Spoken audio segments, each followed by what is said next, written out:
आपको आज हम बॉटनी में पेपर सेकंड पढ़ाएंगे। देखिए बच्चों, स्कूल में जो आपका जो एक पैटर्न होता है पढ़ने का, उससे थोड़ा फ़र्क होता है कॉलेज में पैटर्न। तो आप थोड़ा उस पैटर्न को ध्यान में रखते हुए पढ़ें। बॉटनी में आपके 3 पेपर्स हैं। जो फर्स्ट पेपर है आपका वो सेल बायोलॉजी जेनेटिक्स का है। दूसरा पेपर है microbiology, mycology and plant pathology. Third paper आपके एल्गी, ब्रायोफाइट, ये वाला पेपर है। तो आपका जो पेपर हम पूरा कराएंगे वो है सेकंड पेपर बॉटनी का, second paper microbiology, mycology and plant pathology. तो डिटेल में हम जाने से पहले, यूनिट्स को पढ़ने से पहले हम सिलेबस को अच्छे से समझ लेते हैं, क्योंकि यहाँ आपको कॉलेज में अगर आप सिलेबस के अकॉर्डिंग पढ़ेंगे तो जल्दी आपका कोर्स भी पूरा होगा और आपको समझ में भी आएगा। क्योंकि पेपर जो है, एग्ज़ामिनेशन जो आपका पेपर बनेगा वो इसके अकॉर्डिंग ही बनेगा। जो यूनिट्स, जो टॉपिक्स आपको इसमें दिए हुए हैं सिलेबस में, आपको सिर्फ वही पढ़ने हैं। आप एक्स्ट्रा नॉलेज के लिए जो उससे जुड़ी हुई बातें हैं वो अवश्य जान लें, लेकिन आपको सिलेबस याद होना बहुत ज़रूरी है। हर वीक में आपके 2 क्लासेस होंगी, उसके हिसाब से आप अपनी तैयारी रखें। अगर आप पहले से पढ़ के रखेंगे तो आपको जल्दी समझ में आएगा। किताबें भी आप इस सिलेबस के अकॉर्डिंग ख़रीदें। आप किसी भी पब्लिशर की, किसी भी ऑथर की किताब आप ख़रीद सकते हैं जिसकी भाषा आपको समझ में आए। सामने आप सिलेबस ज़रूर रखिएगा कि सिलेबस के ज़्यादा से ज़्यादा टॉपिक जो बुक पूरा करती है, आप उस बुक को ख़रीद सकते हैं। तो आपको थोड़ा सा मैं ब्रीफ कर दूं सिलेबस के बारे में। जो पाठ्यक्रम आपके है बीएससी पार्ट फर्स्ट के लिए बॉटनी का पेपर सेकंड, नॉमेनक्लेचर आपको हम बता चुके हैं, microbiology, mycology and plant pathology. तो सबसे पहले अभी हम जान लेते हैं कि इन तीनों शब्द का क्या अर्थ है। जो नॉमेनक्लेचर है, जो नामकरण है हमारे पेपर का, उसके बारे में हम पहले जान लेते हैं।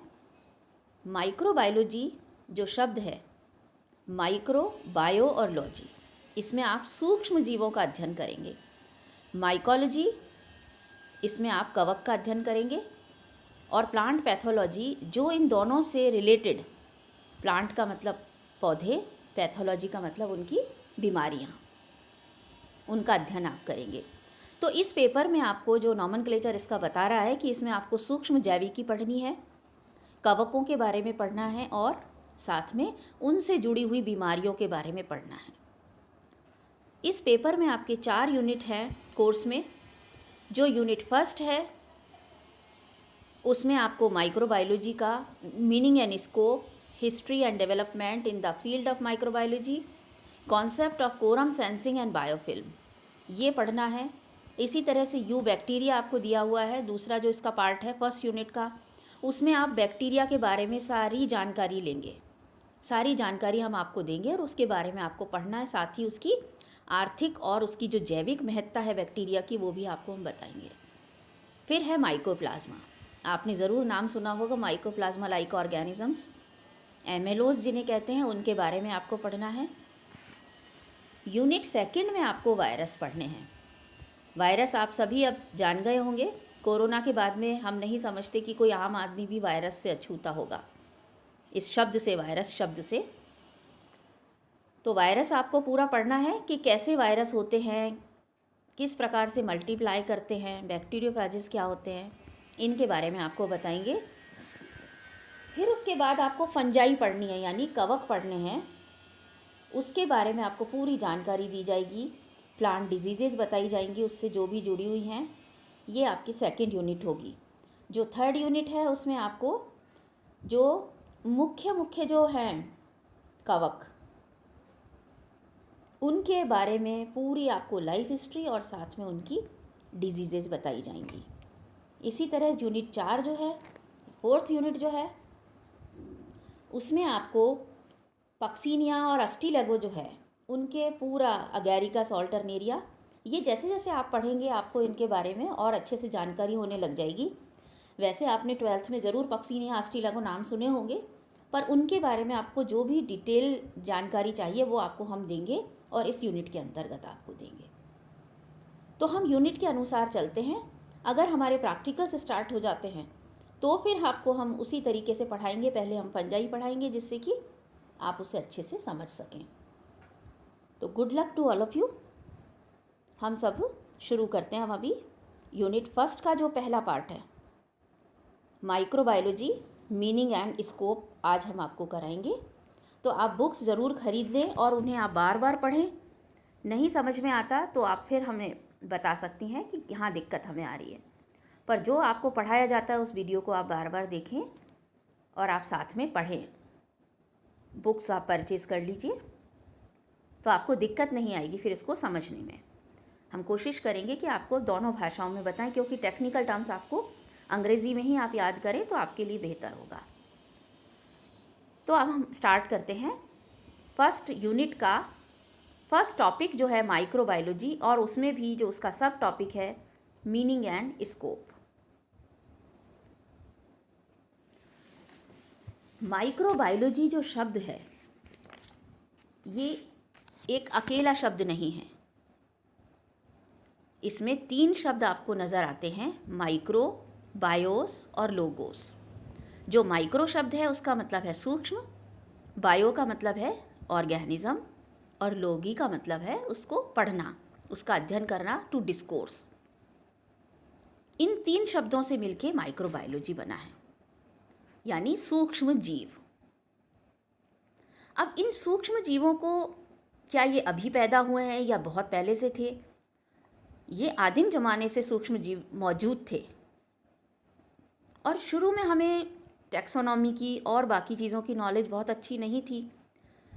तो ह्यूमन बीइंग्स ने उसको 2 भागों में विभाजित कर रखा था कि जितने भी जीव हैं उनको प्लांट किंगडम और एनिमल किंगडम, इस तरह से करके उन्होंने उन्हें आइडेंटिफाई कर रखा था। लेकिन धीरे धीरे जब उनके सामने और तरह के जीव भी ऐसे आने लगे जिन्हें कि वो अपने खाने पीने में और तरह से यूज़ करते थे या काम में लेते थे, उन्हें मालूम था कि कुछ इस प्रकार का, जैसे दही जमाते थे तो दही में उन्हें मालूम था कि दही का जब तक हम उसमें जावन नहीं डालेंगे या कहीं से कोई ऐसी चीज़ नहीं आके गिरेगी दूध में तो वो दही नहीं जमेगा। तो ऐसा थोड़ी था कि दही आज ही जमने लगा है। तो जानकारी उनको थी पूरी कि कुछ ना कुछ इस तरह का अलग से है इसमें, लेकिन उस वक्त उनके पास कोई माइक्रोस्कोप नहीं था, कोई ऐसे एड्स नहीं थे जिनसे कि वो उसको देख पाते या उसके बारे में जानकारी ले पाते। उस वक्त भी फर्मेंटेशन होता था, यानी किण्वन किया करते थे, डेयरी प्रोडक्ट्स यूज़ होते थे। तो जो माइक्रो ऑर्गेनिजम्स, हम माइक्रो ऑर्गेनिजम्स किन्हें कहेंगे? जो कि नेकेड आई से नहीं देखे जा सकते। तो माइक्रोबायोलॉजी आपकी समझ में आ गया होगा, सूक्ष्म जीवों का अध्ययन करना। और सूक्ष्म जीव क्या होते हैं? माइक्रो ऑर्गेनिजम्स जो कि नेकेड आई से नहीं देखे जा सकते। उनको देखने के लिए हमें कोई ना कोई उसके ज़रूरत होती है, मदद की ज़रूरत होती है। वो चाहे माइक्रोस्कोप हो या कोई और चीज़ हो, हैंड जो लेंस आते हैं, मैग्नीफाइंग लेंस। अब जो अध्ययन करता है इसका, माइक्रोब्स के बारे में जो पूरा अध्ययन करता है, यानी उसकी लाइफ के बारे में पढ़ता है, उसके बारे में जानने की कोशिश करता है, उस व्यक्ति को हम माइक्रोबायोलॉजिस्ट कहते हैं। तो माइक्रोबायोलॉजी सूक्ष्म जैविकी का अध्ययन, माइक्रो ऑर्गेनिजम्स जो कि हमें नेकेड आई से नहीं दिखाई देते, उन्हें देखने के लिए हमें किसी न किसी मदद की ज़रूरत पड़ती है, चाहे वो माइक्रोस्कोप हो या हैंड लेंस हो। और माइक्रोबायोलॉजिस्ट वो साइंटिस्ट हो गया जो कि माइक्रो ऑर्गेनिजम्स की स्टडी करता है, उनकी लाइफ के बारे में जानकारी करता है, उसकी फिजियोलॉजी कैसी है, मॉर्फोलॉजी कैसी है, रिप्रोडक्शन किस प्रकार से करते हैं, इन सब की जो जानकारी व्यक्ति रखता है उसे हम माइक्रोबायोलॉजिस्ट कहते हैं। हम बच्चों आपको बार बार इसलिए बता रहे हैं इन टर्म्स को, पेपर में जब आपके एग्जामिनेशन पेपर में जो 1 लाइनर्स आते हैं या आपके मल्टीपल चॉइस क्वेश्चंस आते हैं, उनमें ये सवाल पूछे जा सकते हैं आपसे। अब 16वीं शताब्दी में एक टर्निंग पॉइंट आया जबकि माइक्रोस्कोप की डिस्कवरी हो गई। और माइक्रोस्कोप की डिस्कवरी होने के बाद में ये मालूम होने लग गया कि ये जो जीव हैं जो कि बहुत इस तरह से छोटे छोटे हैं, जिन्हें बिना मैग्नीफाई करे हम नहीं देख सकते, और ये हर जगह पहुँच है इनकी, हर जगह ये मौजूद हैं। जहाँ देखो एयर में भी हैं ये, वाटर में भी, सॉइल में भी, डेड प्लांट्स, एनिमल्स, एवरीवेयर ये सभी जगह मौजूद हैं। इसलिए आप इन्हें कहते हैं कि ये एक तरह से ओमनीवोरस है या फिर ओमनी प्रेजेंट हैं, सॉरी, या आप कहते हैं इनको यूबिक्विटस। ये टर्म्स की बात हम बाद में करेंगे जब बैक्टीरिया आपको पढ़ाएंगे। आप इतना जान लीजिए कि ये जहाँ हर जगह ये मौजूद होते हैं तो आप इन्हें सूक्ष्म जीव कह रहे हैं, जिनको कि ये वाटर, सॉइल, हर जगह ये मौजूद हैं। अब ये माइक्रो ऑर्गेनिजम्स जो हैं, आप इन्हें डिवाइड कैसे करेंगे, या एक बार और आपको हम बताएं कि इनको डिवीज़न करने के लिए भी हमें एड्स की ज़रूरत पड़ी, यानी कि साधनों की ज़रूरत पड़ी। और ये साधन जो दिए गए, वो माइक्रोस्कोप जो दिया था वो एक साधारण माइक्रोस्कोप था 16वीं शताब्दी में दिया हुआ, लेकिन अल्ट्रा माइक्रोस्कोप हमें जिग्मॉन्डी ने दिया था और नॉलन रस्का ने इलेक्ट्रॉन माइक्रोस्कोप दिया। और इलेक्ट्रॉन माइक्रोस्कोप की डिस्कवरी के बाद में एक तरह का रेवोल्यूशन आ गया, क्योंकि हमारे पास अब एक ऐसा माइक्रोस्कोप था जो कि बहुत अंदर तक जाकर के माइक्रोब्स की स्टडी करने में हमें मदद कर सकता था। तो जब इसकी स्टडी होने लगी माइक्रोब्स की, तो उन्हें डिवाइड किया गया कि बेसिकली देखिए, हर पौधा हो या कोई भी एनिमल हो जिसमें जीवन है, वो किसका बना हुआ होता है? यूनिट ऑफ लाइफ क्या होती है? सेल होती है। और एक कोशिका जो होती है, उस कोशिका के एनिमल सेल और प्लांट सेल, हम उन्हें इस प्रकार से विभाजित करते हैं, ये आप सभी को मालूम है। जो प्लांट सेल होती है उसमें सेल वॉल होती है, उसकी पहचान। एनिमल जो सेल होती है उसमें ये सेल वॉल नहीं मौजूद होती। तो ये एक बहुत ही बेसिक क्लासिफिकेशन हो गया कोशिका का, जो कि एक यूनिट ऑफ लाइफ है। अब जब कोशिका के अंदर आप झांक के देखेंगे तो जो प्लांट सेल है, आप प्लांट सेल से, हम बॉटनी पढ़ रहे हैं इसलिए हम वहीं तक कन्फाइंड रहेंगे। हम प्लांट सेल की बात करें तो बाहर उसके सेल वॉल होती है। सेल वॉल के बाद प्लाज्मा मेम्ब्रेन आप देखते हैं, उसके बाद अंदर बाकी चीज़ें मौजूद होती हैं, और उसका जो मास्टर ऑर्गेनल होता है दैट इज़ न्यूक्लियस। और ये न्यूक्लियस जो है वो उसका केंद्र बिंदु है, उसका केंद्र है जो कि पूरी प्रक्रियाओं को एक कोशिका में हैंडल करता है या उनको कंट्रोल में रखता है।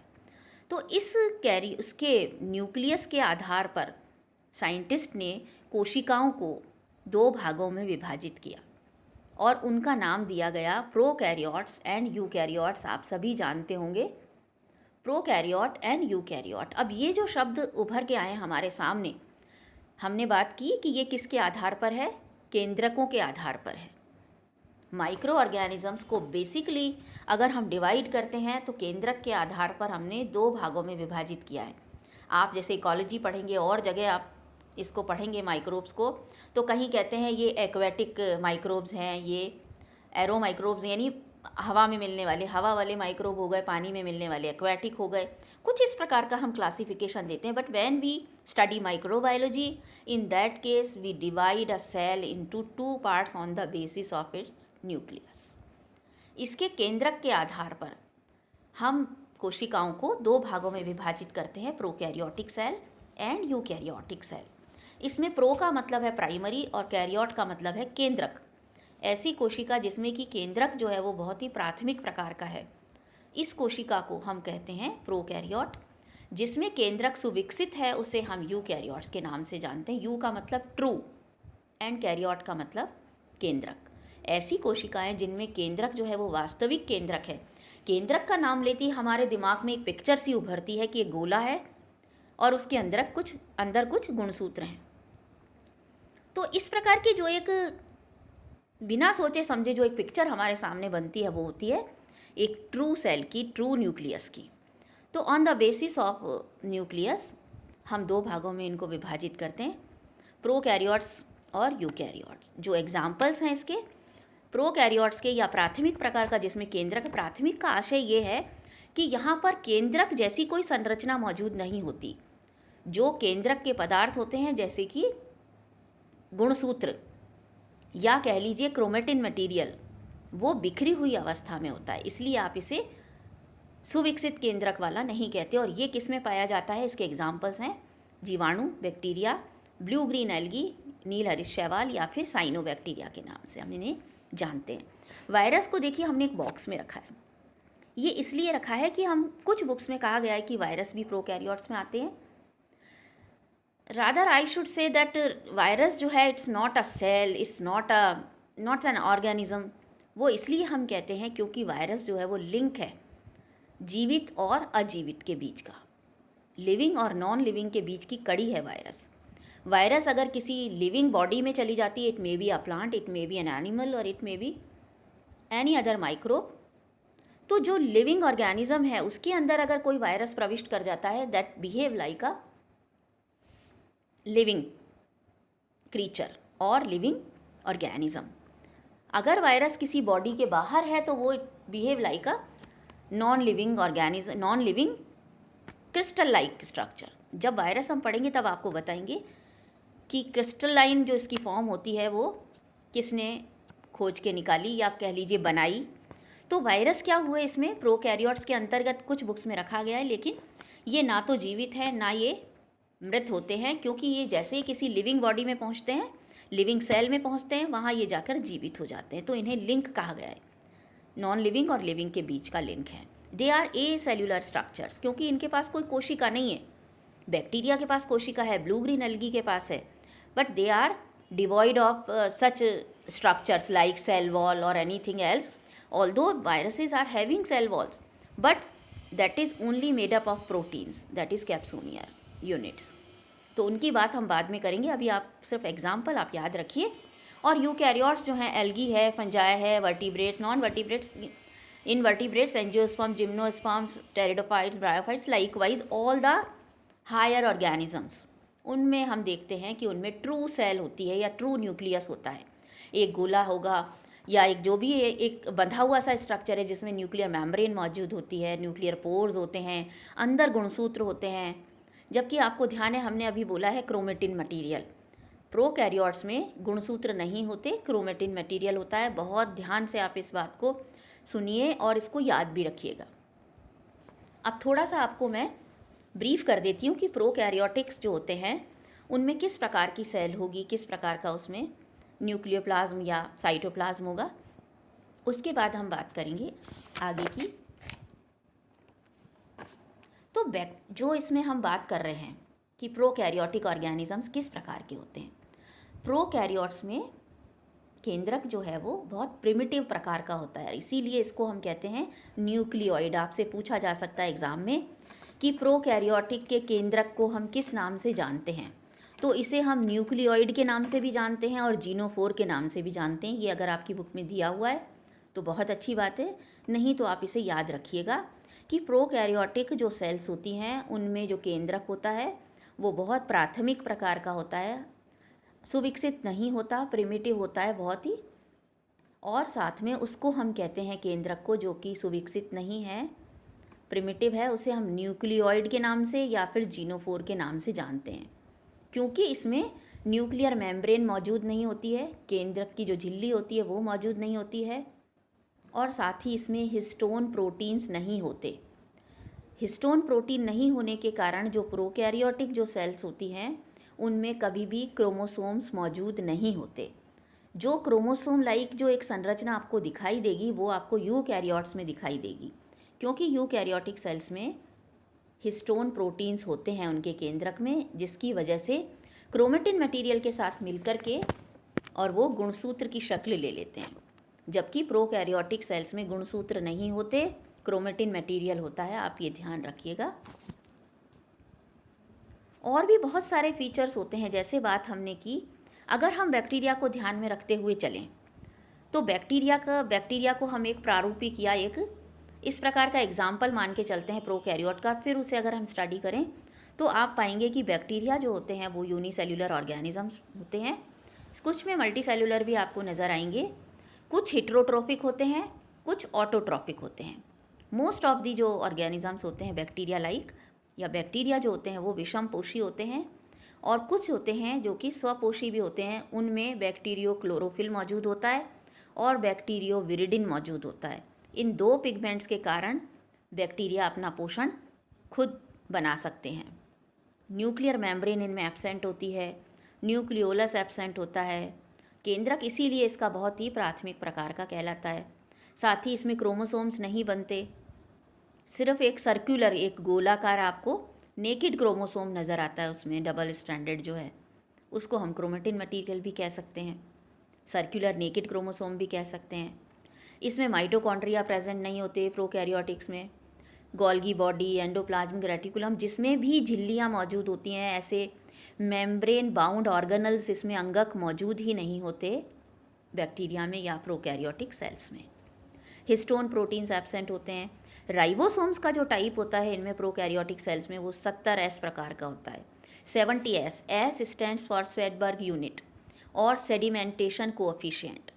जब राइबोसोम्स को सेंट्रीफ्यूज किया जाता है तो किस तरीके से उनके जो परतें बनती हैं, उसके जो अंगक होते हैं उनकी, उसके आधार पर हम राइबोसोम्स को 70S, 80S इस तरह से नाम देते हैं। तो प्रोकैरियोट्स में 70S प्रकार के राइबोसोम्स होते हैं।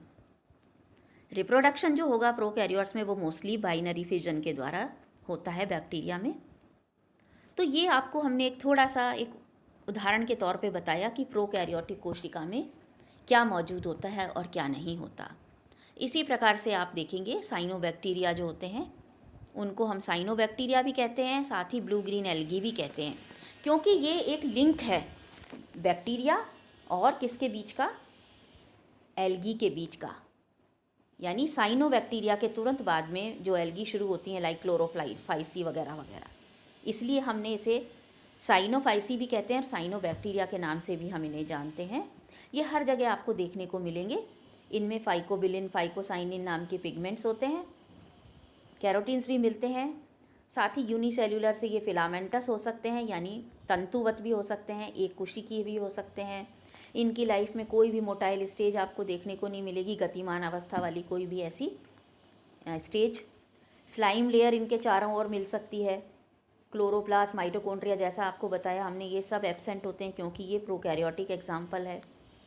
इस साथ ही इसमें जो मौजूद होते हैं पिगमेंट्स वो थाइलोकाइट्स में प्रेजेंट होते हैं। जबकि अगर आप इनमें प्लांट्स को देखें, एल्गी को या और इनमें एंजियोस्पर्म्स वगैरह को देखें, तो उनमें क्लोरोप्लास्ट नाम की संरचना पाई जाती है जो कि फूड बनाने का काम करती है, फोटोसिंथेसिस का काम करती है।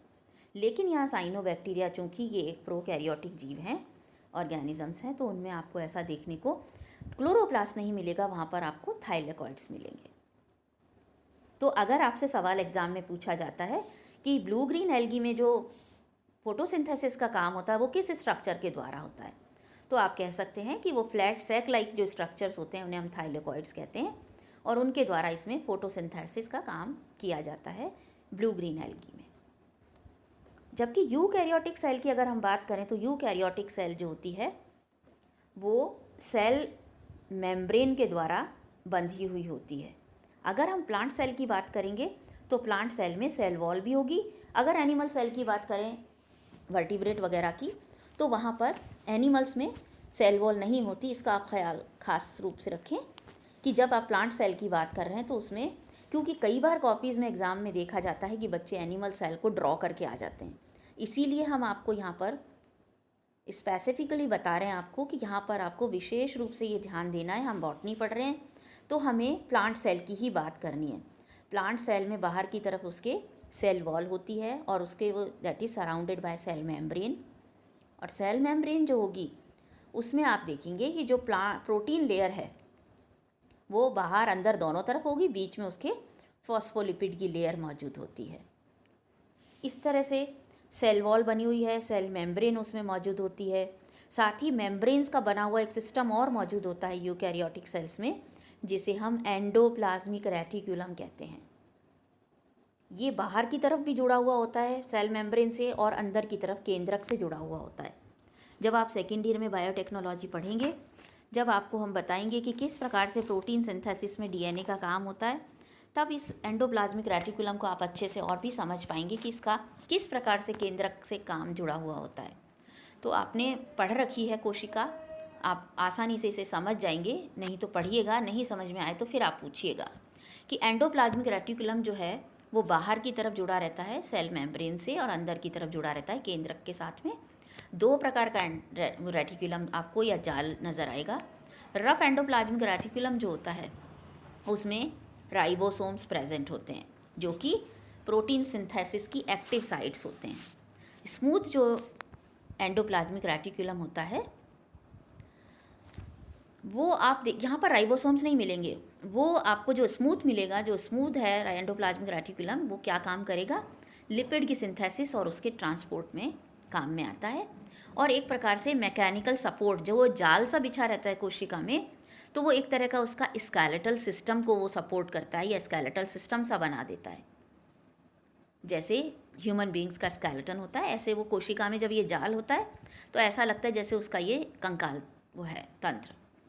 गोल्गी बॉडीज़ प्रेजेंट होती हैं जो कि पॉलीमॉर्फिक स्ट्रक्चर्स होते हैं और मेटाबॉलिक एक्टिविटी में हेल्प करती है। गोल्गी बॉडीज़ होती हैं जो कि सिस्टर्ने, वेसिकल्स, ट्यूब्यूल्स की बनी हुई होती हैं। राइबोसोम्स जो होते हैं इसमें 80S प्रकार के होते हैं। दोनों प्रकार के आपको देखने को मिल सकते हैं इनमें यूकैरियोटिक सेल्स में। क्योंकि ऑर्गेनल्स में अगर आप देखेंगे, किसी प्लांट सेल की अगर हम बात करें तो प्लांट सेल में अगर वैसे राइबोसोम्स आप देखेंगे साइटोप्लाज्म में, तो दे आर ऑफ 80S यानी 80 सेट यूनिट के होते हैं। अर्थात उनकी 2 सब यूनिट जो होंगी वो 40 और 60 की होंगी। एक 40S, एक 60S, दोनों मिलके बनाते हैं 80S राइबोसोम। अगर आप ऑर्गेनल्स की बात करें लाइक माइटोकॉन्ड्रिया एंड क्लोरोप्लास्ट, क्योंकि उनमें भी मौजूद होता है कुछ ये राइबोसोम्स, तो ये राइबोसोम्स जो होंगे वो 70S प्रकार के होंगे। तो जो ऑर्गेनल राइबोसोम्स होंगे, अंगक में पाए जाने वाले होंगे, वो 70S के होंगे और इनकी 2 सब यूनिट्स 30 और 50S की होंगी। तो ये आप थोड़ा सा, माइटोकॉन्ड्रिया जो होगा वो भी एनर्जी सेंटर्स हैं, they provide energy to work. Mitochondria, ये सारे जितने भी ऑर्गेनल्स आपको हम बात कर रहे हैं, ये आप सेल बायोलॉजी वाले पेपर में भी पढ़ेंगे और यहाँ पर भी आपको थोड़ा सा इनके बारे में जानकारी होनी चाहिए और आप इन्हें समझिए। क्योंकि प्रोकैरियोटिक के ऊपर पूरा एक क्वेश्चन आपके आ सकता है कि आप प्रोकैरियोटिक सेल को डिफ़ाइन करिए या यूकैरियोटिक सेल को आप डिफ़ाइन करिए, तो डिफ़ाइन के साथ साथ उसका पूरा स्ट्रक्चर आपसे पूछ सकते हैं। And that time you have to mention all the specific features of a particular organelle. किसी भी विशेष अंगक के आपको सारे जो पर्टिकुलर्स हैं वो सारे मालूम होने चाहिए, कैसी उसकी मार्फोलॉजी होगी, कैसी उसकी फिजियोलॉजी होगी। तो माइटोकॉन्ड्रिया में आपको देखने को मिलते हैं क्रिस्टे मौजूद होते हैं और उनकी इनर सरफेस जो होती है वो बाहर की तरफ स्टॉक्ड पार्टिकल्स रखती है, जिन्हें एलिमेंट्री पार्टिकल्स या ऑक्सीसोम्स के नाम से हम जानते हैं।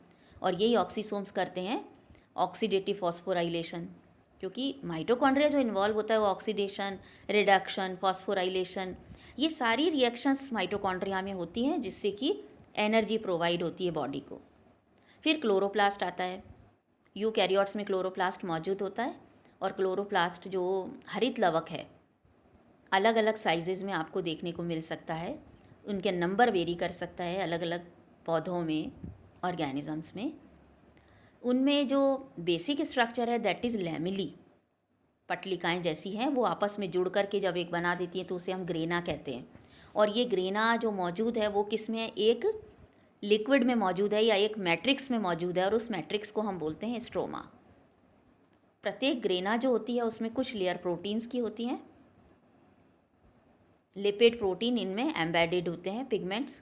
ग्रेनम जो है वो लैमेली स्ट्रक्चर है और वेसिकल्स जो अरेंज होते हैं वो एक दूसरे के ऊपर होकर के और ग्रेना का स्ट्रक्चर बना देते हैं। जो ईच वेसिकल ऑफ ग्रेना होता है उसे हम थाइलेकॉइड और डिस्क के नाम से जानते हैं। और ये डिस्क जो होती है एक स्पेस को एनक्लोज करके रखती है, उसे हम लॉक्यूलस के नाम से जानते हैं। और जो थाइलेकॉइड्स एक दूसरे से जुड़े हुए रहते हैं, दूसरे लैमेली से जुड़ते हैं, उसको हम फ्रेट चैनल कहते हैं या फ्रेट मेम्ब्रेन कहते हैं। तो आपसे पूछा जा सकता है कि जो थाइलेकॉइड्स को जोड़ने वाली मेम्ब्रेन क्या कहलाती है, तो आपको ये याद रखना है कि कौन सी चैनल है, कौन सा मेम्ब्रेन है। अब ये जो क्लोरोप्लास्ट होता है, जब ये क्लोरोफिल के ऊपर जब गिरता है, सनलाइट गिरती है या वो एक तरह से, तो उसको हम मतलब मैनी जो माइन्यूट स्ट्रक्चर, जो ग्रैन्युलर स्ट्रक्चर्स होते हैं वो क्लोरोप्लास्ट में पाए जाते हैं। उसकी यूनिट मेम्ब्रेन जो होती है थाइलेकॉइड्स की, उनमें पाए जाते हैं। And these are known as quantasomes. So we can say that many minute granular structures are found on unit membrane of thylakoid which have heap of chlorophyll 2 particles and these are called quantasomes. ये quantasome वगैरह जब आप पढ़ेंगे, आप chloroplast का detail में structure, तब आप इसे अच्छे से समझ पाएंगे कि क्वांटासोम्स क्या करते हैं, किस प्रकार से जो ट्रैप करते हैं एनर्जी को, सोलर एनर्जी को, और आगे उससे खाना बनाने में काम में आते हैं। सो वी कैन से कि ये these are the structures which are peculiar to the eukaryotic cell, but most important organelle is the nucleus. We have seen in the prokaryotes that वहाँ पर जो होता है वो एक स्पष्ट रूप से क्रोमोसोम्स नहीं होते, गुणसूत्र वहाँ मौजूद नहीं होते, सिर्फ बिखरा हुआ मटेरियल होता है जो कि डबल स्ट्रैंडेड डीएनए की फॉर्म में है, और उसे हम कहते हैं प्रोकैरियोट्स में क्रोमेटिन मटेरियल या सर्कुलर डीएनए डबल स्ट्रैंडेड। यहाँ पर जो केंद्रक होगा यूकैरियोट्स में वो बहुत स्पेसिफिक साइज़ का होगा, उसके चारों ओर न्यूक्लियर मेम्ब्रेन होगी, 2 यूनिट मेम्ब्रेन में बीच में आपको पोर भी नज़र आएगा, पेरी न्यूक्लियर स्पेस मौजूद होगा। ये सारा जो एक पहचान है वो यूकैरियोटिक न्यूक्लियस की है। जो उसमें केंद्रक द्रव्य होता है उसे हम न्यूक्लियोप्लाज्म के नाम से जानते हैं, जो कि ग्रैन्युलर ट्रांसल्यूसेंट लिक्विड होता है जिसमें प्रोटीन्स, न्यूक्लिक एसिड, एंजाइम्स सभी मौजूद होते हैं। क्रोमोसोम्स जो होते हैं वो क्रोमेटिन रेटिकुलम की फॉर्म में आपको यहाँ पर देखने को मिलेंगे, और यूकैरियोटिक सेल में आपको न्यूक्लियोलस मौजूद होंगे, एक से अधिक भी हो सकते हैं, एक भी हो सकता है। और ये न्यूक्लियोलस और दिखाई देगा आपको जो इंटरफेज डिवीज़न जो सेल है, जब सेल डिवाइड करती है तो उसके केंद्रक की जो इंटरफेज होती है उस दौरान आपको न्यूक्लियस बहुत अच्छे से दिखाई दे सकता है। न्यूक्लियोलस जो होता है वो बाकी डिवीज़न की जो स्टेजेस होती हैं उसमें डिसअपियर हो जाता है। तो अगर हमें इसकी स्टडी करनी है कि न्यूक्लियोलस है कि नहीं, तो हमें कौन सी स्टेज में करनी होगी? इंटरफेज में। साथ ही न्यूक्लियोलस जो होता है उसमें राइबोसोमल आरएनए होता है, प्रोटीन, राइबोसोमल प्रोटीन्स, फॉस्फोलिपिड्स, ये सभी मौजूद होते हैं। जो क्रोमेटिन फाइबर्स होते हैं वो न्यूक्लियोप्लाज्म में मौजूद होते हैं, जो कि इसमें आरएनए, डीएनए, न्यूक्लियोप्रोटीन्स की फॉर्म में मौजूद होते हैं। जो प्रोटीन्स इसमें पाए जाते हैं न्यूक्लियस में वो 2 प्रकार के दिखेंगे। एक तो हिस्टोन प्रोटीन्स होंगे जो कि बेसिक नेचर के होते हैं, एल्कलाइन नेचर के प्रोटीन्स होते हैं। नॉन हिस्टोन प्रोटीन्स भी मौजूद होते हैं जो कि एसिडिक नेचर के होते हैं। इन हिस्टोन प्रोटीन्स की प्रेजेंस की वजह से क्रोमेटिन फाइबर इनके साथ जुड़ करके और एक क्रोमोसोम की शक्ल ले लेता है, गुणसूत्र की शक्ल। जैसे आप पढ़ते हैं क्रोमेटिड्स होते हैं, क्रोमोसोम्स होते हैं, तो ये क्रोमोसोम्स उसमें नहीं पाए जाते प्रोकैरियोटिक सेल्स में।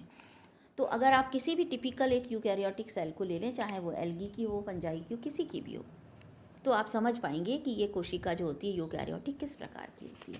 सो this is all about the prokaryotic and eukaryotic cell. Please do read it out, क्योंकि ये बहुत प्रिलिमिनरी एक टॉपिक है जो आप पिछली क्लासेस में भी पढ़ चुके हैं। फिर भी अगर आपको किसी उसमें दिक्कत आती है तो आप ज़रूर बताएं। क्लासिफिकेशन अगर आप लिविंग वर्ल्ड का देखें, हमने ये लिविंग वर्ल्ड की कोशिकाएं देखी, 2 प्रकार की कोशिकाएं, प्रो और यू। अब इसको वर्ल्ड को, यानी जो पौधों का वर्ल्ड है या एनिमल्स का जो लिविंग वर्ल्ड है, बायोलॉजिकल वर्ल्ड, उसको किस प्रकार से विभाजित करा है पढ़ने के लिए जिससे आसानी हो। तो E.H. हैकल ने 1866 में इसको 3 भागों में विभाजित किया था। एनिमेलिया जिसमें एनिमल्स आए, प्लांटी जिसमें उसने प्लांट्स को रखा, और प्रोटिस्टा।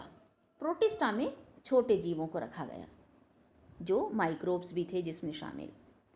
फिर विटेकर ने और क्लासिफिकेशन 1969 में दिया और एक नई स्कीम दी उन्होंने क्लासिफाई करने की, और उन्होंने सेल्यूलर ऑर्गेनाइजेशन को आधार बनाया कि कोशिकाएं किस प्रकार की हैं, मोड ऑफ न्यूट्रिशन कैसा है, उनका खाना पीना कैसा है, प्रकाश संश्लेषण वो कैसे करते हैं, अवशोषण एब्जॉर्प्शन कैसे होता है, इंजेशन उनका क्या है, यानी किस प्रकार से वो खाने को लेते हैं, ग्रहण करते हैं।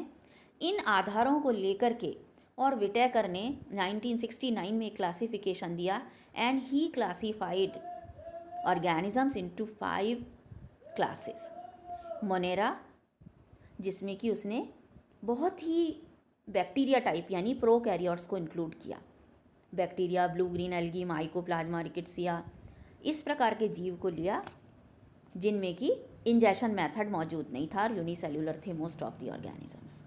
मोनेरा के बाद में प्रोटिस्टा में उन्होंने ऐसे जीवों को लिया जिनमें फोटोसिंथेसिस हो सकता था, जिनमें इंजेशन मोड था खाने का, और इसके यूकैरियोटिक एग्जाम्पल्स थे algae, fungi, slime moulds and protozoans. Then third जो विटेकर ने दी क्लास वो थी फंजाई, जिसमें कि कवकों को रखा गया जो कि क्लोरोफिल नहीं रखते थे और न्यूट्रिशन के लिए दूसरों पर डिपेंडेंट थे, एब्जॉर्प्शन के थ्रू वो खाना लेते थे, जिनमें plant body root stem leaf में डिवाइडेड नहीं थी।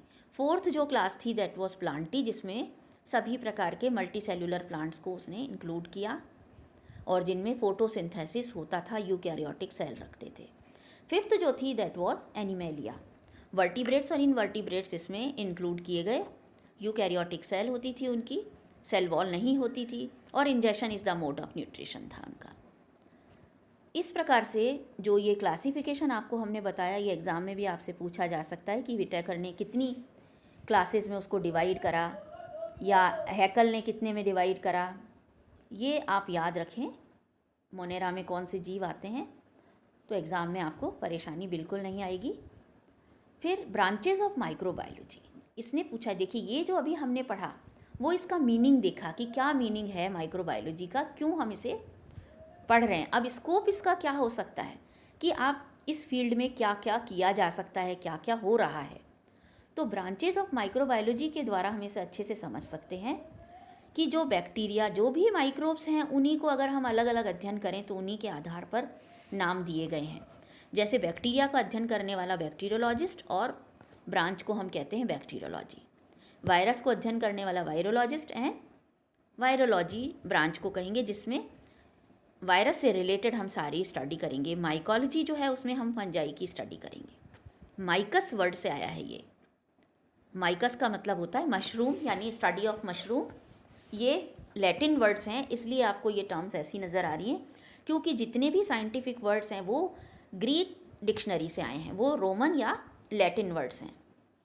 सो माइकोलॉजी के अंतर्गत हम फंजाई का अध्ययन करेंगे, and the person who is studying mycology will be known as mycologist. Phycology, जैसे आप एल्गी कहते हैं, एल्गी में फाइकोस वर्ड से बना है ये, तो phycology is the study of algae. Protozoology जो है उसमें आप प्रोटोजोआस को पढ़ते हैं। अब ये तो हुआ कि किस ऑर्गेनिज्म के बेसिस पर आप कैसे क्लासीफाई करते हैं, या पढ़ने के लिए आप अलग अलग ब्रांचेज कैसे बना पा रहे हैं।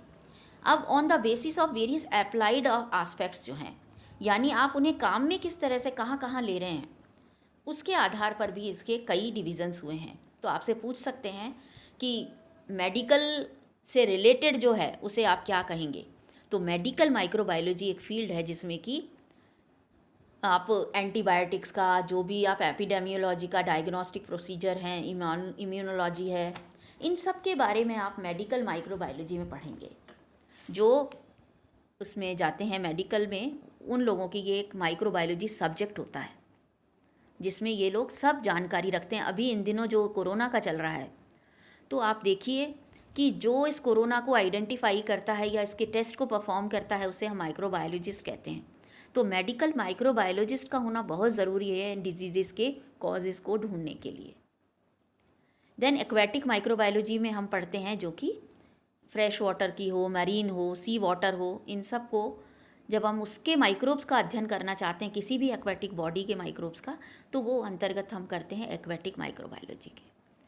डोमेस्टिक वाटर एंड सीवेज की जो माइक्रोबायोलॉजी होगी उसके अंतर्गत हम देखेंगे इन डोमेस्टिक वाटर को स्टडी करके कि किस प्रकार से रिवर्स, स्प्रिंग्स, वेल, लेक, जो डोमेस्टिक सीवेज है उसमें किस प्रकार से कौन कौन से माइक्रोब्स मौजूद हैं जो कि बीमारी कॉज कर सकते हैं या उसमें फ़ायदेमंद हैं उसको डिकम्पोज करने में। तो इसके बारे में अध्ययन करने के लिए हमको अलग से इसका फील्ड देखना पड़ता है। डेयरी माइक्रोबायोलॉजी में आप जो भी मिल्क प्रोडक्ट्स हैं या किस प्रकार से डेयरी प्रोडक्ट्स जो हैं वो इन माइक्रोब्स के द्वारा बनाए जाते हैं। देखिए, जो दही का बनना है वो भी माइक्रोब के द्वारा होता है, चीज़ जो है, पनीर वगैरह बनता है, पाश्चराइज्ड जो भी हमारे मटेरियल्स, जो भी फूड स्टफ्स होते हैं वो सारे इसी माइक्रोब्स के थ्रू बनते हैं। तो इनके स्टडी करने के लिए हमें डेयरी माइक्रोबायोलॉजी को पढ़ना होता है। Food microbiology like food items जैसे फ्रूट्स हैं, वेजिटेबल, मीट्स जो भी हैं इस तरह के, उनमें किस तरह से कंटामिनेशन हो सकता है या कुछ ऐड करने से उनका फ्लेवर और एनहांस हो सकता है। ये सारा जो हम पढ़ते हैं वो फूड माइक्रोबायोलॉजी के अंतर्गत आता है। कुछ यूज़फुल होते हैं, कुछ हार्मफुल होते हैं, तो उनकी सब की स्टडी इसके अंतर्गत की जा सकती है। सॉइल माइक्रोबायोलॉजी में हम सॉइल के फ्लोरा को देखते हैं, किस प्रकार से सॉइल जो है, देखिए flora and fauna, you must know both these terms. ये फ्लोरा जो होता है वो प्लांट्स को रेफ़र करता है कि किसी भी जगह का, किसी भी एक पर्टिकुलर प्लेस का कौन कौन से प्लांट्स वहाँ पर मौजूद हैं, उन्हें हम उसका फ्लोरा कहते हैं। अगर उसी स्पेस में जो एनिमल्स मौजूद हैं उसे हम फौना के नाम से जानते हैं। इसको आप एक उदाहरण से समझ सकते हैं कि जिस कमरे में आप अभी बैठे हुए हैं, अगर आपके कमरे में कोई प्लांट लग रहा है तो वो उसका फ्लोरा हो गया। अगर उसमें लिजर्ड जारी है, मक्खियाँ मच्छर जो भी हैं वो उसका फौना हो गए। तो आप इस टर्म को अच्छे से समझ लें कि फ्लोरा जो है वो प्लांट्स को रेफ़र करता है, फौना है एनिमल्स को। इंडस्ट्रियल माइक्रोबायोलॉजी के अंतर्गत हम जैसे मेडिसिन्स होती हैं, फूड सप्लीमेंट्स होते हैं, अल्कोहलिक बेवरेजेस होते हैं, नॉन अल्कोहलिक बेवरेजेस हैं, एंजाइम्स, ऑर्गेनिक एसिड्स, इन सब के बारे में हम जानकारी इसके द्वारा प्राप्त कर सकते हैं या बनाते हैं, या उससे रिलेटेड जो भी हमें नॉलेज चाहिए, that comes under the industrial microbiology. Microbiology of insects, यानी इंसेक्ट्स के बारे में अगर हमें जानकारी चाहिए, यानी प्लांट एनिमल के जो डिजीज़ेज हैं जो कि किसके द्वारा ट्रांसमिट होती हैं, इंसेक्ट्स के द्वारा, तो उसको स्टडी करने के लिए हमें इस ब्रांच को पढ़ना पड़ता है। क्योंकि जो बहुत सी ऐसी बीमारियां जो कि इंसेक्ट कैरी करके लेकर जाते हैं और वो दूसरी जगह, वो एक तरह से कैरियर का काम करते हैं और वो दूसरी जगह जाके छोड़ आते हैं, तो उनकी माइक्रोबायोलॉजी को पढ़ने के लिए हमें इस ब्रांच को पढ़ना पड़ता है। स्पेस माइक्रोबायोलॉजी, ये बहुत रीसेंट ब्रांच हो गई, और स्पेस में किस प्रकार से माइक्रो ऑर्गेनिजम्स का इस्तेमाल किया जा सकता है, वो किस किस काम में आ सकते हैं, ये पता करने के लिए ये एक नई ब्रांच डेवलप हुई है, space microbiology. Main stream of biology की तरह से ये सामने आई है, और इस प्रकार के ऑर्गेनिजम्स को खोजा जा रहा है, भेजा जा रहा है स्पेस में, जिससे कि हमें ये पता लगे कि वो वहाँ रह सकते हैं और हमारे किस तरह से हमारे लिए बेनिफिशियल हो सकते हैं। देन एक और ब्रांच है, that is genetic engineering. Genetic engineering जो ब्रांच है वो माइक्रोबायोलॉजी के बिना बिल्कुल भी संभव नहीं है, क्योंकि जेनेटिक इंजीनियरिंग में भी जो उसके लिए प्लाज्मेट्स जो भी हम यूज़ करते हैं उसके लिए व्हीकल्स, वो व्हीकल्स माइक्रोब्स ही होते हैं। नेक्स्ट ईयर जब आप बायोटेक्नोलॉजी पढ़ेंगे तो उसमें आप इसको बात को बहुत अच्छे से समझ पाएंगे कि जो टूल्स हैं वो माइक्रोब्स ही हैं। हम माइक्रोब्स के ही जीनोम को इस्तेमाल करके और बायोटेक्नोलॉजी में काम में लेते हैं। तो ये आपको बाद में हम नेक्स्ट ईयर समझाएंगे। फ़िलहाल आप इतना ध्यान रखिए कि जो माइक्रोब्स हैं वो बायोलॉजिकल कंट्रोल एजेंट्स की तौर से भी काम में आते हैं, साथ ही वो जेनेटिक इंजीनियरिंग में भी काम में आते हैं, यानी बायोटेक्नोलॉजी फील्ड जो है उसमें भी माइक्रोब्स का योगदान है, स्कोप है। So this is all about for today. आप इसे पढ़कर देखें। नेक्स्ट क्लास में हम पढ़ेंगे जो इसकी हिस्ट्री है माइक्रोबायोलॉजी की, और साथ में उसका जो डेवलपमेंट है कि किस प्रकार से माइक्रोबायोलॉजी का जो फील्ड है वो डेवलप हुआ।